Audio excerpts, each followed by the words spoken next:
Hi, and thank you for this opportunity to be interviewed by you.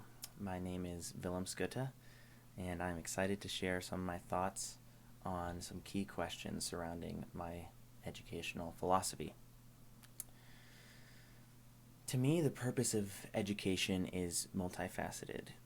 It's both to equip students with the knowledge and skills they need to succeed in life, and also to instill in them the ability to think critically and independently, and to cultivate in them a lifelong love for learning. Education should prepare students not just to function in society, but also to question it and challenge it when necessary, using timeless principles of truth and reason as a foundation. This perspective resonates both with the teaching philosophy of perennialism, which emphasizes these enduring truths, and of progressivism, which values adaptability and the cultivation of problem solving skills. My role as a teacher is that of a guide, a mentor, a subject matter expert. Um, I think that teachers ought to be knowledgeable, charismatic, or humorous in some way, confident and grounded, that is, confident in both their grasp of the subject matter and also in their ability to handle a classroom. And they also need to be empathetic, kind, and someone who students can come to and seems like they care about the students, who's always ready to listen. These characteristics have been exhibited by many of my favorite teachers, all of my favorite teachers really, and have been very effective at getting me to love learning, to engage with the material, even material that I may not have otherwise been interested in, which will be the case for many students, and fostering relationships that made me feel safe and happy to be at school. Teachers also have to adapt their methods to the needs of their students, which draws on romanticism's focus on the individual interests, to make learning relevant and enjoyable to students. I also recognize my responsibility as a teacher to advocate for policies that support our students, um, though I recognize this isn't necessarily as functional in the classroom. I think it's also an important role of a teacher.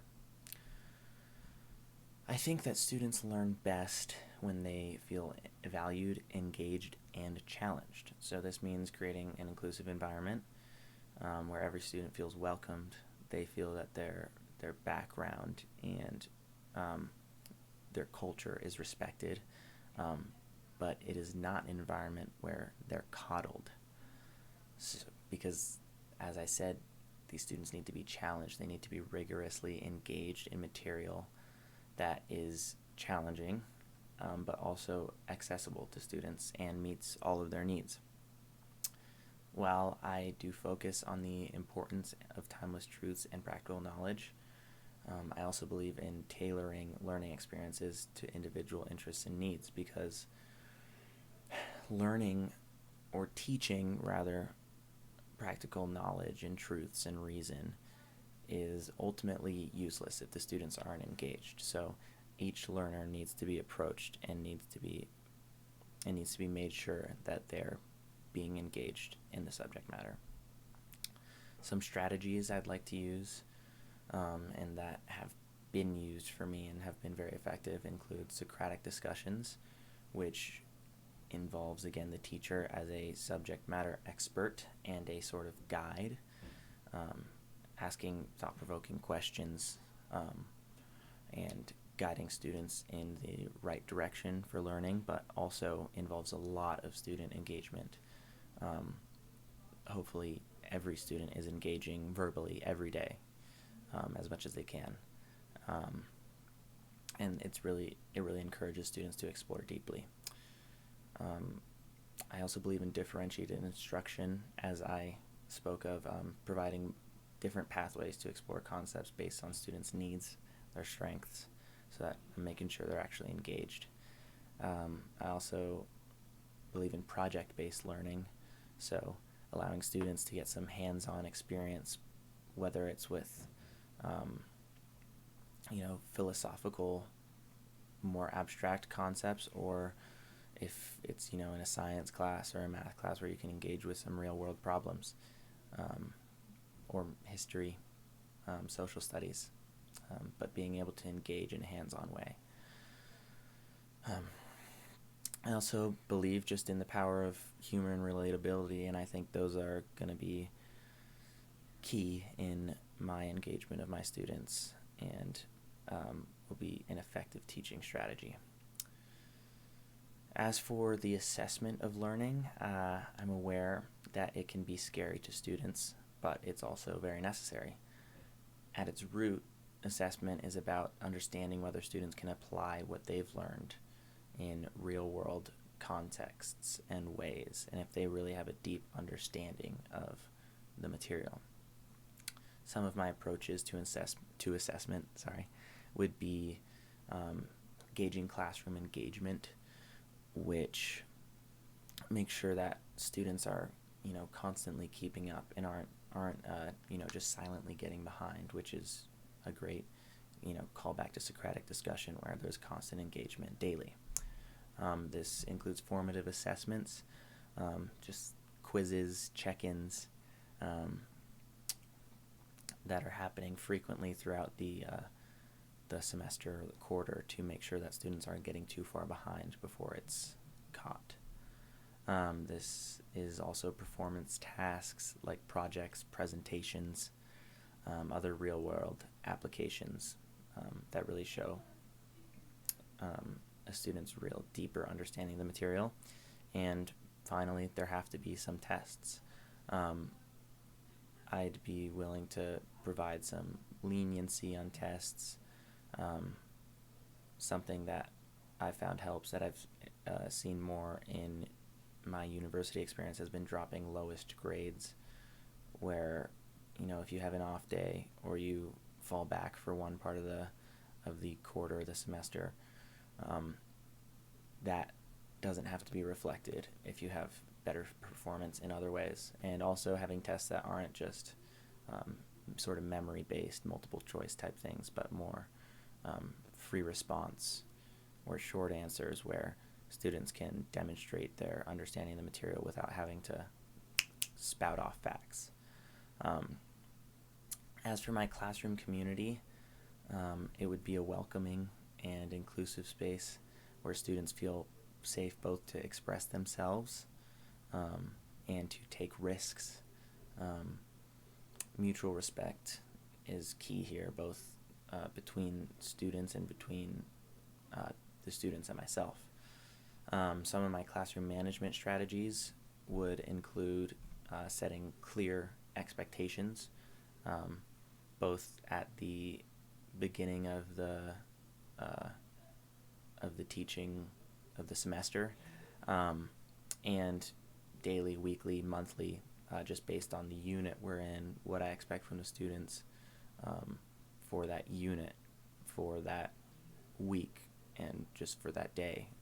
Just having these clear expectations set so that students aren't just kind of left floundering, and then I have to sort of subjectively distribute disciplinary action. It also includes positive reinforcement, which is celebrating achievements, fostering motivation that comes from the student rather than me having to push them. They can sort of stir it up within themselves by giving them positive reinforcement, because that ultimately, to humans, positive reinforcement is just much more effective than negative. So it'd be kind of preventative to having to issue disciplinary action. I would also try to have conflict resolution skills. Both, of course, I'm able to handle the conflicts between students, but also to teach them to be able to handle conflicts themselves and navigate disagreements. I experienced a lot of that with the Socratic discussion at my school. There was a lot of just, debates that would arise, and teachers would have to sort of be intermediaries and try to teach students to discuss respectfully. By prioritizing empathy and fairness, I aim to build a classroom culture that encourages personal and academic growth. As for reaching my students who may have diverse backgrounds, cultures, and abilities, number one, diversity is a strength. There is no reason to, minimize our diversity. Not that it should be focused on, because I don't think it should be. I don't think we should emphasize that people are different, because that innately suggests that there's possibility for some inferiority or superiority, but just demonstrating all these various diverse backgrounds that students can come from, leveraging that to enrich the classroom experience. I would try to learn about my students. If I was in a place where I was with a demographic that I didn't have much experience with, I would maybe speak to the teachers around me, the administration, about how these students' personal lives are. Maybe just do some research about it, and especially just cultivate relationships with my students where they feel free to talk to me about those things and I can ask them about it. I would try to include culturally relevant material. Not necessarily all the time, because I think the actual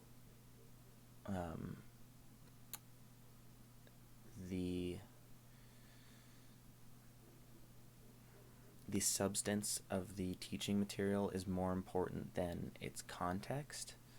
But I think that the context can be important in helping engage students and include students who come from diverse backgrounds. I would also make sure to provide equitable resources. I would not expect students to be